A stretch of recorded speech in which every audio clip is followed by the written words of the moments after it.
When Jesus talks about the generation, what does he actually mean? That's what we're going to find out today in Luke 21. All right, so now we're continuing Luke 21. Like I said, we're coming to the end. And we get the story where the widow gives 2 small copper coins, practically all she has. And the rich people were putting all sorts of extravagant gifts in the offering box. So inside the temple courtyard, there were offering boxes. And so a lot of times people like to put these extravagant gifts in there and make a big deal about them. So I'd look over there and say, oh, look at Bob. He's putting a lot of money in that box. And instead, this poor widow gives 2 copper coins very quietly, not an extravagant gift. And the idea is that it was all she had. Think about all she had. And, we think of that too. We see, like where Hollywood stars will say, well, I donated $10,000 to blah, blah, blah. Well, $10,000 is probably not very much money to them because they're very, very wealthy. The whole idea of charity is exciting, but Jesus in his upside down kingdom wants us to know it's not what matters to him as being the same thing that matters to people. People will go, ooh, look at that, $10,000. But to God, he says, the person who gives from their poverty, the last coin, is the ideal. And then the other idea of it too is that it is also considered to be first gifts. So think about this, like I own an apple farm and I'm going to donate my tithe to the temple with the first batch of apples sold. The idea is it's not even just about the money. It is, I'm going to get more apples later, and I'm going to trust in God that those apples will come. It's not just even about, like I said, the money. It's about the trust that more apples are coming, that God will provide. That's where it's at. And when she gave her last 2 coins, she's saying, you know what? I trust God. I will be taken care of. That's what's going to happen. But, I know I don't think of that way. And I know we don't think of that way. It's really hard. What if we get hail? What if there's a blight? What if something happens to my apple orchard? And you're thinking of earthly things instead of counting on God. And that's what she's doing. She's giving all that she has, knowing that God will take care of her. That's faith. And then it talks about, and this gets kind of confusing, so we're going to try to keep track of it, the temple destruction. It's not Jesus is going to destroy the temple, which is what the temple structure accused him of saying. It is going to be torn down. It says that it's going to be where not one stone is left on another.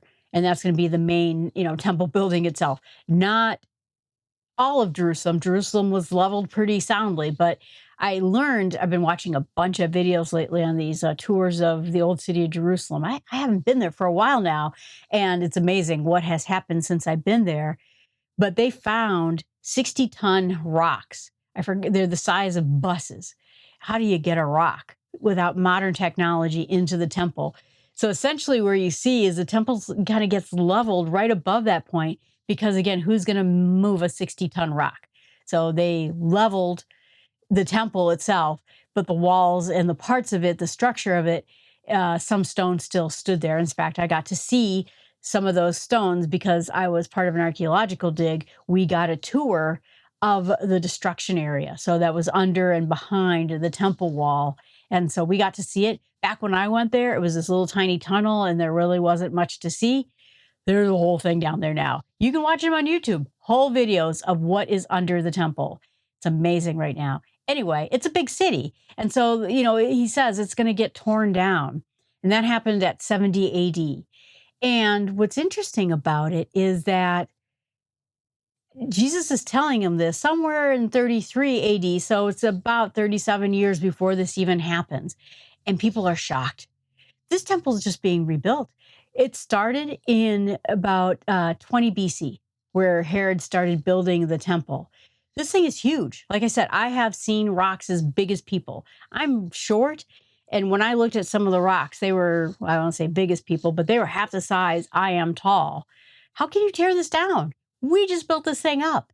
And what happens is somewhere around 60, 65 AD, it got finished. It finally got finished after, 80 years of construction.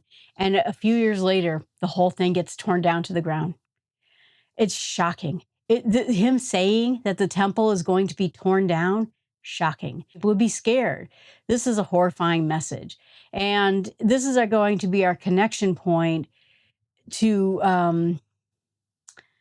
I think, to our own physical world. We're not supposed to be connected to earth, to God himself. God is everywhere.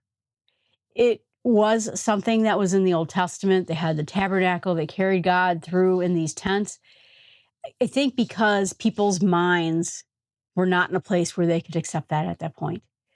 But the temple was going to be, at the time of David, the home of God, a place where people could go and talk to God and sacrifices could be made to God. But instead, this is no longer going to be it. This temple is no longer going to be our connection point anymore. Instead, our connection point is going to be right here in the heart. Our connection point is going to be everywhere. We are going to be able to talk to God everywhere. And I think that, like I said, people were beside themselves. They didn't understand it. And then he warns people, you know what? A lot of people are going to come in my name and say, I'm there, I'm here, I'm he. And I am he is a reference to Yahweh. That is essentially in Hebrew what it means. I am he. And we're going to find out more passages where God says, I am, because this is, again, going to say that Jesus is referring to himself as Yahweh. And Jesus further warns, a lot of people are going to come and say that they're with me, that they're a part of this, that they're me, they're God, and don't listen to them. You're going to hear about wars, tumult, uproars of things. Don't be terrified. These things have to take place. And the end is just not going to be all at once. So I think when we think about the end of the world, we sort of think about one big boom right at the end and it's over with. And Jesus is saying it's not going to be an all at once thing. The Gospels talk about this is birth pangs. And I think the birth pangs started right with that temple destruction going on. That this is going to be, there's going to be sort of a reference here. And the reference is this intermediate destruction that's going to happen in 70 AD. The Romans, like I said, are going to tear down the city. They're going to slaughter 1 million people, half the city. They're going to take the other half captive. And they turn Jerusalem into the capital of Jupiter, one of their gods. This is an abomination, right? This is the biggest horror they could imagine. Then there's the fire destruction, which is going to be the end of the world. The wheat and the chaff and the goats and the sheep and everything else, and the destruction. The birth pangs take a long time, and they start small and they get bigger and bigger. And it said that if it hasn't been for God cutting this short, there would be more suffering. And so let's just so I sort of set the stage that there's two horrible things that we're talking about here. So then he'll say that nation will rise up against nation. I think that that is the end to come, the final end, the very, very end, because we had seen, maybe 2 or 3 nations, maybe 4 come together, so that the Assyrians sacked this area, but they had the help of the Egyptians, or Rome went against the Parthians with the help of the Maccabees. There were alliances, but we've never seen world war. We didn't see world war until, I think, World War I, which is why it was such a stunning thing. So when we talk about nations rising up against nations, that seems like a bigger thing to me. And I mentioned before that I got a chance as part of my archaeology dig to go to Har Megiddo, which means Mount Megiddo. Armageddon, get it? That's where the word comes from. And the professor who took us on this tour said, well, this is the last battlefield. This is going to be the very end of times, the very end of it. And there were many battles here and many battles in the Bible listed here, but the very final one of end times. And I think that's where the nations are rising against nations. But then he goes on to say that there's going to be famine, earthquakes, persecution, pestilence, and great signs from heaven. So I think now we're still talking about the end times, the very end times. But then goes on to say, you're going to be persecuted. You're going to be delivered to the synagogues.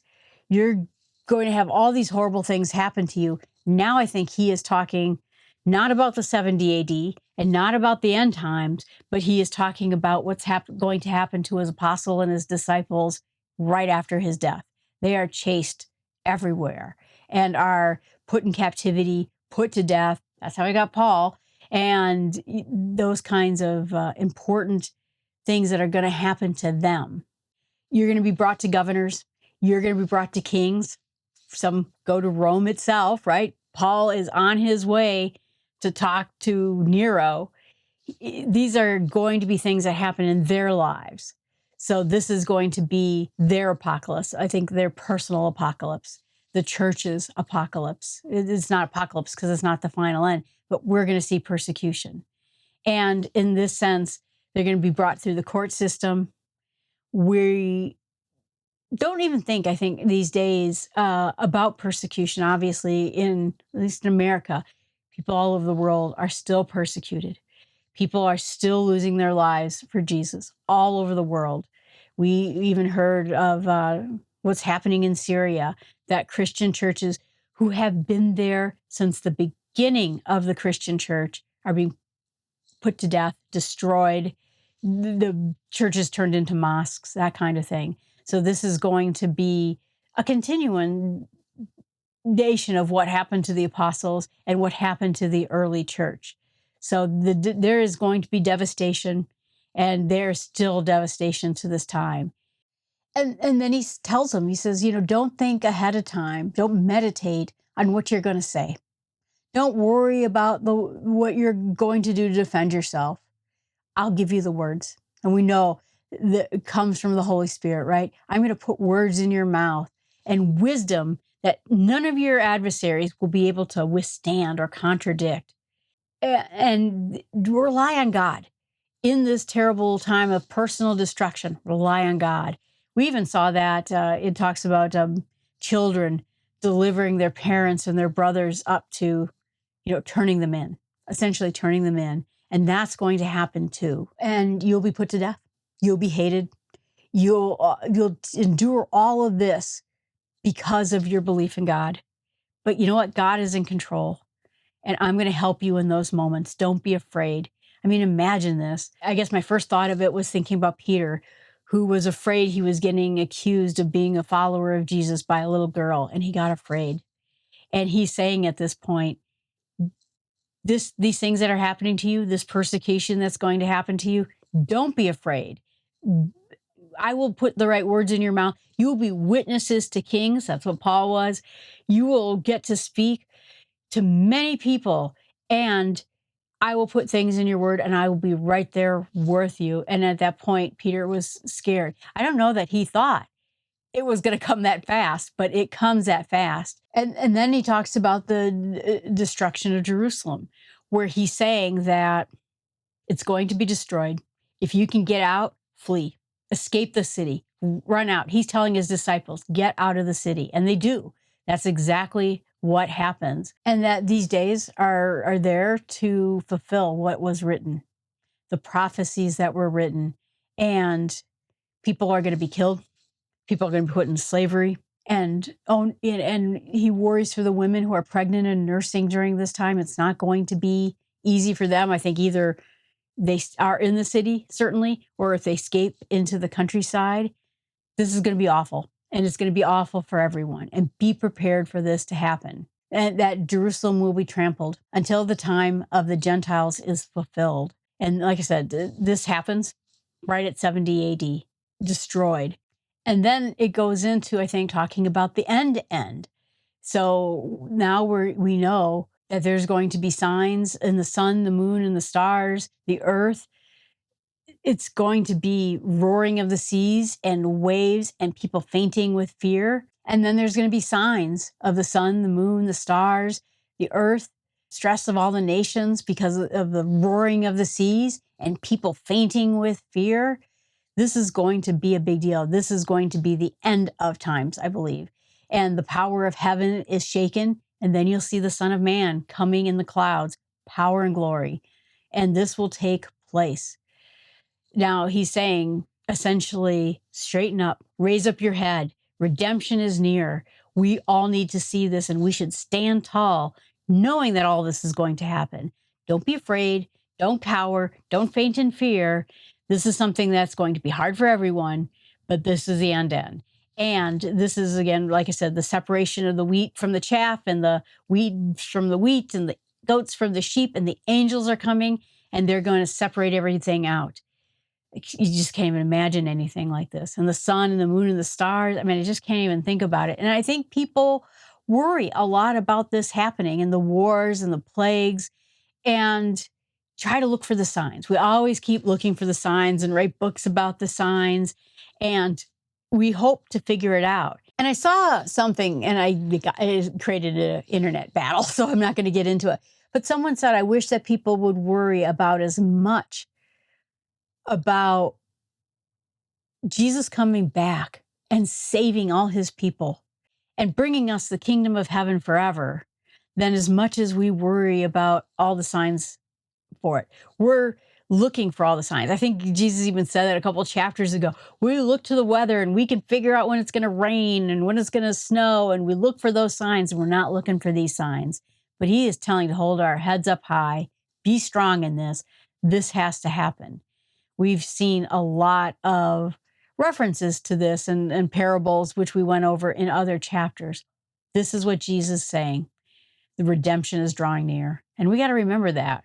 And then he gives us, again, another parable of the figs. You know how much I love the fig stories.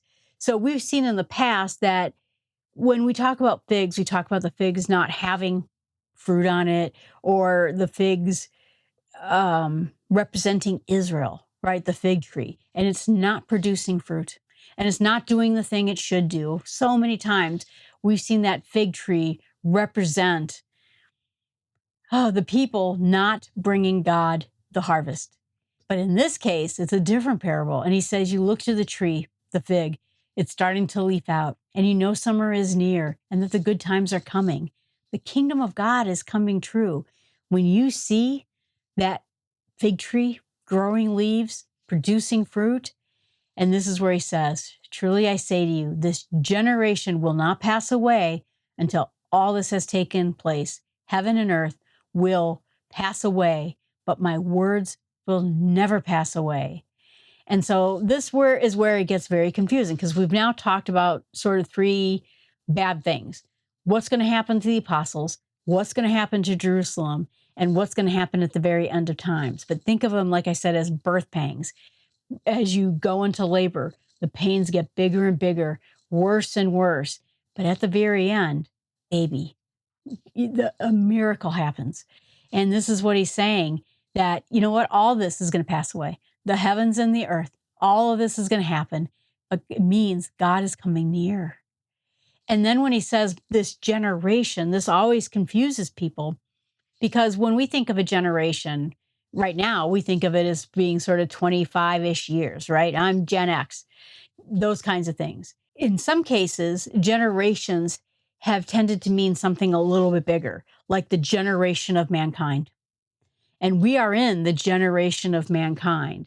And I don't think that, well, I know that because we didn't have the end of the world happen, right?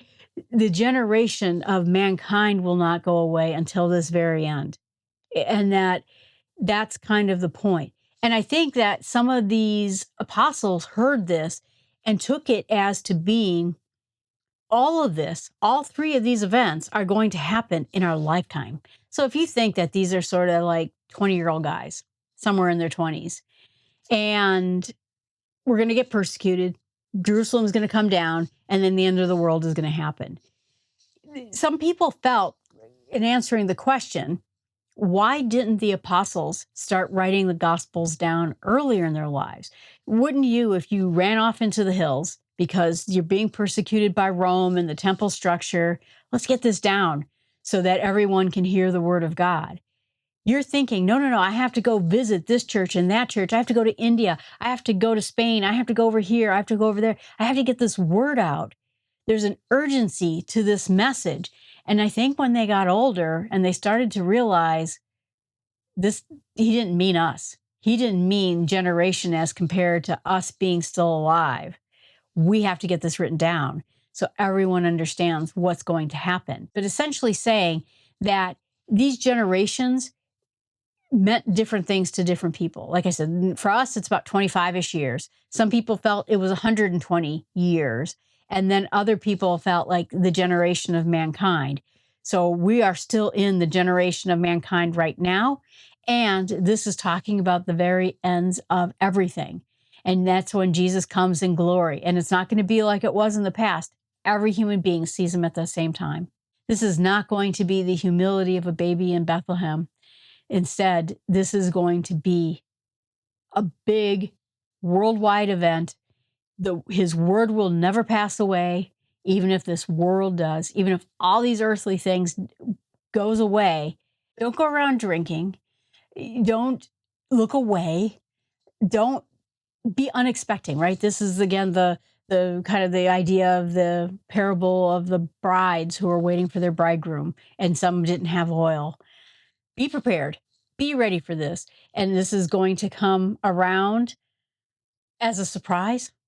It's going to come for the whole world and anyone, it says, who dwells on earth. And pray that you have the strength to escape the things that are going to take place, to stand before the Son of Man. He was teaching this in the temple. He went out and then lodged in the Mount of Olives and then came back the next morning. I mean, boy, who went to bed that night? I don't think anyone probably got any sleep that night. Like, what did he just say? This is some scary stuff, just for them personally, for the city of Jerusalem, and for the whole world. But we have to take heart because this is going to be the birth of something amazing. And like I said, it's kind of interesting. He keeps talking about going to the Mount of Olives. Mount of Olives is lovely. But again, there's the idea that the very first people resurrected on earth are going to be on the Mount of Olives. And it's often thought of tied with death. There's a gigantic graveyard right there. Like I said, my great-grandfather is buried in that graveyard. And so if you go back up there, it's a constant reminder of the resurrection. All right. So there you go. This is, quite, like I said, quite the scary message. We shouldn't be afraid or drunk or worry about what we're going to say. He is always going to be there to put the right words in our mouth. And what I'm going to meditate on is all of that. We've seen two of the three things happen. The apostles were persecuted in exactly that same way. And Jerusalem was taken down. And so all of these things have come to pass. And in order for the third thing to happen, Israel had to be in existence again. And so that's the other interesting thing that I learned when I was in Jerusalem, that there are very many Orthodox Jews who do not recognize the state of Israel, because that means the Messiah has come. And like I said, the end is coming, because we have to have Israel back in place for the end to come.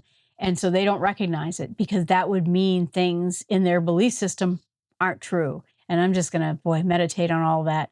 And what I'm going to pray for is that strength, that whatever I see, I don't have fear. I don't worry about what I'm going to say. I don't worry what I'm going to do. I'm just going to have that trust in God, like the widow with the 2 cents. I don't care where my next 2 cents are coming. God will provide. And what I'm going to share with others is that idea that we should always be looking heavenward. It said heaven in there that, will no longer exist.